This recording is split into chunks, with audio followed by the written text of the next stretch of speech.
മഞ്ഞുരുകുമ്പോൾ നൂറുകണക്കിന് മനുഷ്യ അസ്ഥികൂടങ്ങൾ തെളിയുന്ന ഒരു തടാകം ഇന്ത്യയിലുണ്ടെന്ന് പറഞ്ഞാൽ നിങ്ങൾ വിശ്വസിക്കുമോ? Welcome to one state one fact series. ഹിമാലയത്തിൽ നിന്ന് 16,000 അടി ഉയരത്തിൽ സ്ഥിതി ചെയ്യുന്ന ഈ തടാകം സ്കെലിട്ടൺ ലേക്ക് എന്നാണ് അറിയപ്പെടുന്നത്. 1942-ൽ ഒരു ബ്രിട്ടീഷ് ഗാർഡാണ് ഇത് കണ്ടെത്തുന്നത്. അന്നു മുതൽ ശാസ്ത്രലോകത്തിന് ഇതൊരു വലിയ തലവേദനയാണ്. ഏകദേശം 800ഓളം ആളുകളുടെ അസ്ഥികൂടങ്ങളുണ്ട്. എന്നാൽ ഇതിലെ ട്വിസ്റ്റ് എന്താണെന്നോ?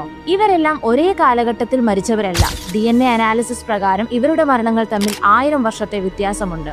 അതായത് ഒരേ സ്ഥലത്ത് പല നൂറ്റാണ്ടുകളിലായ ആളുകൾ മരിച്ചു വീഴുകയായിരുന്നു. അതിലും അതിശയിപ്പിക്കുന്ന കാര്യം, ഇതിൽ പകുതിയോളം പേർ 5000 കിലോമീറ്റർ അകലെയുള്ള മെഡിറ്ററേനിയൻ ഭാഗത്തു നിന്നുള്ളവരാണ്. അവർ എന്തിനാണ് ഇത്രയും ഉയരത്തിൽ എത്തിയത് എന്നത് ഇന്നും അജ്ഞാതം. പ്രാദേശിക വിശ്വാസം അനുസരിച്ച് നന്ദാദേവിയുടെ കോപം കാരണമുണ്ടായ ഭീമാകരമായ ഹെയിൽ സ്റ്റോമിലൂടെ ഇവർ മരിച്ചത് എന്നാണ്. തലയോട്ടുകളിലെ മുറിവുകൾ പരിശോധിച്ച ശാസ്ത്രജ്ഞരും പറയുന്നത് ക്രിക്കറ്റ് ബോൾ വലുപ്പമുള്ള ആലിപ്പഴങ്ങൾ ഏറ്റാണ് ഇവർ മരിച്ചതെന്നാണ്. അതാണ് ഉത്തരാഖണ്ഡിലെ നിഗൂഢത നിറഞ്ഞ റൂപ്കന്ത് ലേക്ക്. ഇതുപോലെയുള്ള ഇൻട്രസ്റ്റിംഗ് ഫാക്ട്സിനായി ചാനൽ ഇപ്പോൾ തന്നെ സബ്സ്ക്രൈബ് ചെയ്യൂ.